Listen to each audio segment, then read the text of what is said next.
Em termos de culpa, o Corinthians carrega aí algumas administrações ruins, né, do passado, que culminaram na situação que se encontrava o Augusto quando ele assume. E aí eu acho que o Augusto erra, porque ele faz uma série de promessas de campanha, vou contratar novos jogadores, choques de gestão, mas aí ele encontra o clube e ao invés de ele abrir e mostrar a realidade do Corinthians, que se eu fosse o Augusto, primeira coisa, olha, 217 milhões para empresários. Tem a questão da negociação da dívida do estádio, a Caixa, quanto tempo foi prolongado o pagamento, juros, porque eu acho que até hoje ninguém sabe, né, realmente de fato qual é o real valor, quanto tempo o Corinthians fez essa negociação. Aí tinha uma série de limitações financeiras para você montar o time. E eu falo, olha, eu gostaria de fazer realmente o que eu havia prometido, mas não vou conseguir. E o que ele faz? Ele pega e manda 17, esse é um erro que eu acho. Aí ele pega e manda acho que 13 ou 17 jogadores, foram 13 jogadores embora. Mais de um time. Mais de um time. E ele fez uma programação com o Mano Menezes, que até então, até antes da eleição, ele falava que o Mano não era o treinador dele. E a gente sabe, né, que quando o presidente fala que não é o treinador, um mês depois, esperando a primeira brecha, vai embora. Aí depois, quando ele monta o time, quando ele manda embora o Mano Menezes, você já não tem base, você não tem um time montado, e aí você começa a administrar problemas extra-campo, que aí é a chegada do Rubão. Olha, tem negociação aqui, negociação ali, então a prioridade que seria a montagem do elenco, o planejamento, isso deixou de existir. Ele tinha que apagar fogo aqui, apagar fogo ali e tal. As contratações que eles fizeram não foram contratações à altura do Corinthians. Eu acho que o Ranieri era o único de 8 jogadores. E o Garro.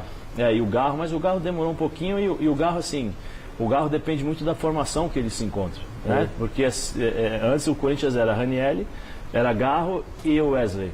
Então você jogava a bola no Garro, o Garro se virava para o Wesley ficava parado do lado esquerdo, tentava uma jogada individual, cruzamento para o Yuri Alberto tentar finalizar. O time mais previsível. Era isso daí o Corinthians. Depois, quando eles começam a fazer a segunda janela de mercado, que aí vem Martinez, vem o Alex Santana, que eu acho que quando ele chega, ele dá uma assentada no meio campo. Acho que ele vai voltar agora, hein?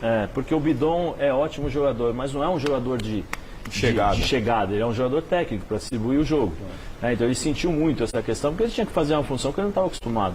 Aí quando chega o Alex Santana, o time já melhora um pouquinho, o Garro já deixa de voltar para pegar a bola dos pés dos volantes e passa a jogar ali na frente, aí a bola começa a rodar um pouquinho melhor. Com a chegada do Thales Magno, que aí eu acho que muda a questão do Corinthians, do ataque, porque o Thales Magno, o Miller e o Paulo sabem do que eu vou falando. O cara, ele é um jogador que ele está o tempo todo, ele está ajudando o tempo todo. Ele é o cara que gosta da bola, né? O atacante que vem cá, toca aqui, vamos busca, ali, se apresenta, não se esconde, se apresenta. É um cara que a hora que precisa, por exemplo, diferente do Yuri, como característica, é um cara que segura a bola, é um cara que sabe a hora de partir para cima do adversário, tem técnica para isso, né? Tem a possibilidade de dribles, então isso ajuda demais. E depois a chegada desse Martinez, junto com o Hugo, que aí eu acho e o André Ramalho, que aí eu acho que deram uma consistência de time, né? Que você tem que ter as suas referências, defesa, meio campo e ataque, para você poder depois colocar os adornos. Eu acho que aí o Corinthians começa a ter uma melhora em termos de desempenho. Os resultados não são bons, mas em termos de desempenho é um time que ganhou do Flamengo. Se você pegar o time que começou o ano e se você colocasse para jogar contra o Flamengo, mesmo no momento ruim que era do Tite, perderia, né? Mas conseguiu fazer um bom jogo, ganhou e tal. Agora está levando a conta, né? Desde o começo do ano, essa bagunça, falta de planejamento, e acaba tá pagando por isso.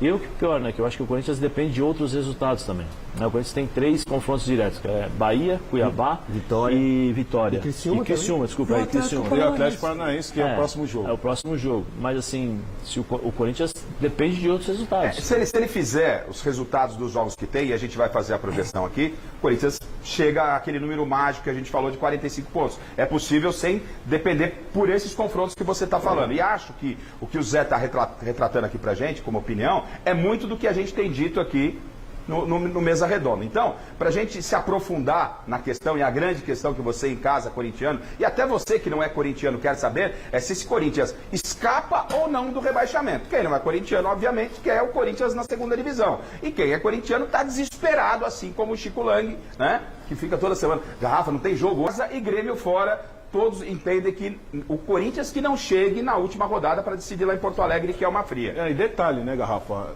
Tem os jogos das Copas, né? No meio de todos esses jogos aí. Tem. Então são semanas aí complicadas. E esse jogo contra o Atlético Paranaense, o Atlético Paranaense tem 2 jogos a menos. Então é mais do que 6 pontos um jogo desse. Antes da projeção, eu queria saber de vocês, né?